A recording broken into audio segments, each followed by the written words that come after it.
What is so ridiculously overpriced, yet you still buy? Groceries. Pretty much all the things I need to stay alive. Rent. Housing in general. Even people who can afford a house are paying double than 10 years ago. And this group obviously gets smaller and smaller. And a lot of people are waiting for a crash. I think the next couple years is as much a crash as we're gonna get. And then everything will skyrocket again. Doubt we'll get a crash. We might just get a year or two where prices stop astronomically rising. Even if there is a drop, it'll only go down to pre-pandemic levels at best. I can't believe how much people spend on alcohol at a bar.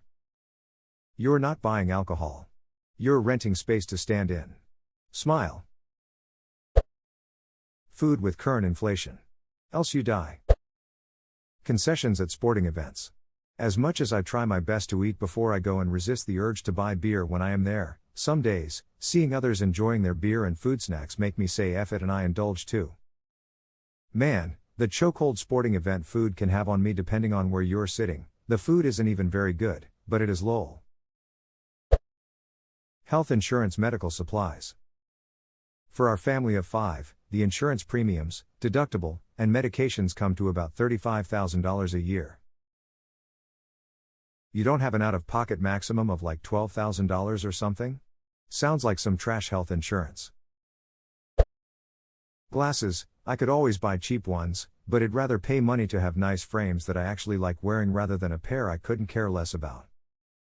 I used to hate wearing glasses because I thought they made me unattractive. When I got older, I realized I was just wearing cheap ugly glasses and I look pretty good in the right ones.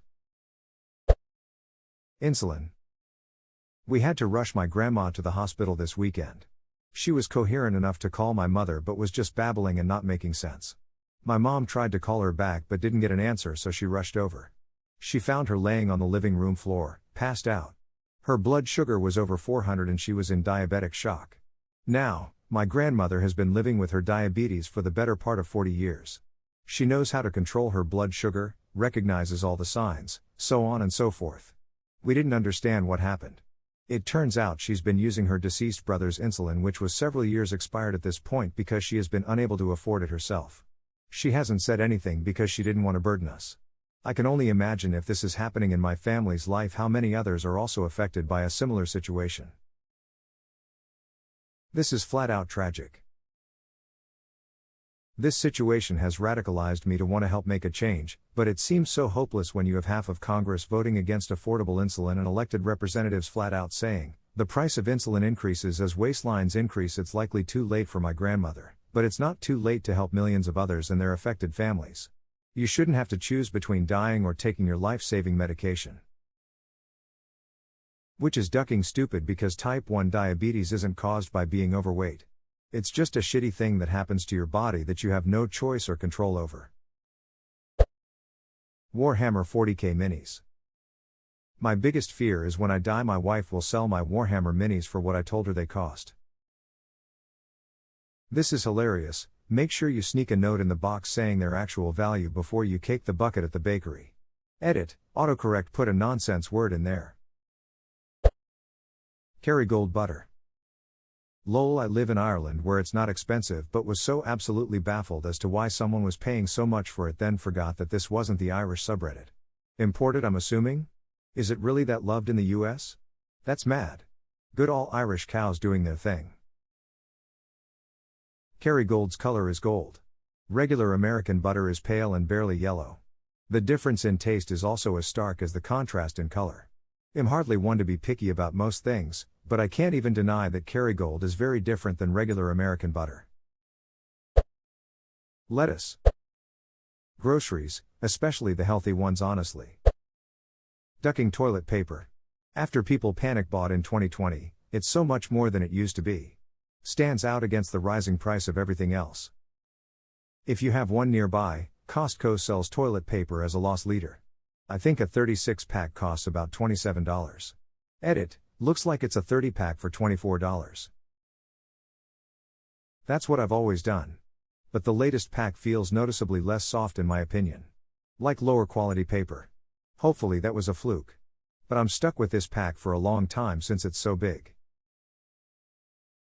Be careful to check you're buying the ultra soft, not the ultra strong, which is not as soft. People have bought one instead of the other if they just looked for the brand name. Even so, I too have the impression the ultra soft is not as soft as it used to be. Razor refills edit, thank you. Redditors are so great. I will order safety razors today. I was looking for this. Damn Gillette blades. Have you considered going the safety razor route like me? Cheaper and gives a cleaner shave.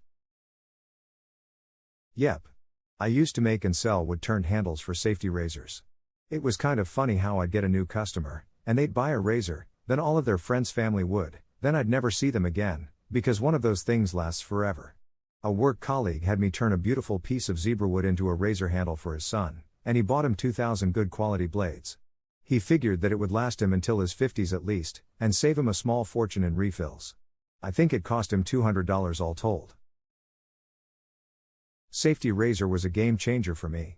I had been using Dollar Shave Club for around 10 years but dropped them as soon as I used a safety razor.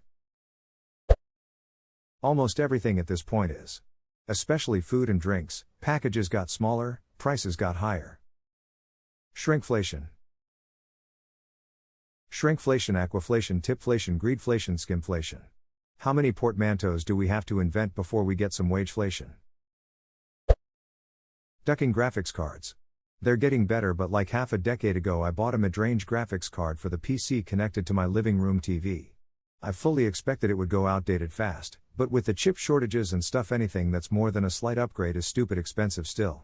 I want something that does ray tracing, but I don't want to pay an arm and a leg for it. We're still a ways out from ray tracing being both affordable and not tanking performance, I'm afraid. The 4090 is starting to near decent ray tracing performance, but that price tag pretty much excludes many from getting it. Health insurance that covers next to nothing. I have a 40-hour-a-week job and a 20-hour-a-week job. By the time all my insurance premiums and automatic withdrawals for medical bills come out of my full-time paycheck, my part-time paycheck ends up being a bigger deposit in my account despite getting paid $4 less an hour at that job. I know there are people worse off than me, but holy duck is it getting harder to get up every day knowing that I am working 60 hours a week and I am still drowning. My antidepressants. Electricity. The main provider in my area wanted to raise rates about 9%, but only got approved for 0.78%. But we need the money to make improvements. That's what you said last year. What did you do with that money? It looks like you're saying you need money this year to make the improvements you said you'd make last year with that rate increase. Yeah, but we didn't do it, so now we need more. Deet can go duck itself. Edit, freep.com. Concert tickets. My wife wanted us to go to a concert recently.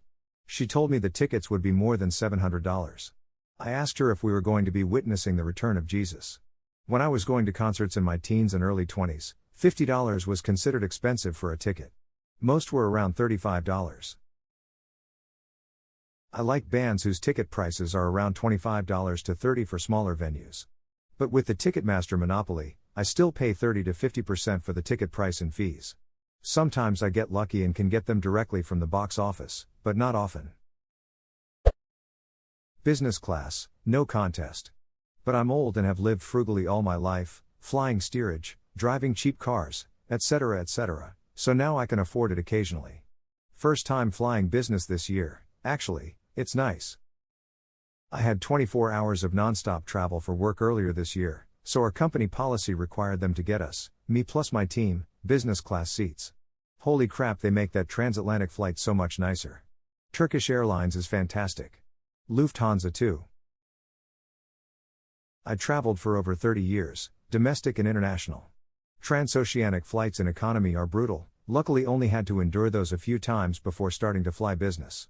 Completely different experience.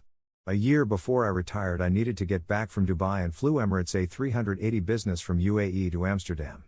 I'm just glad I got to experience that. It's a different world, complete with an open bar in the back of the aircraft.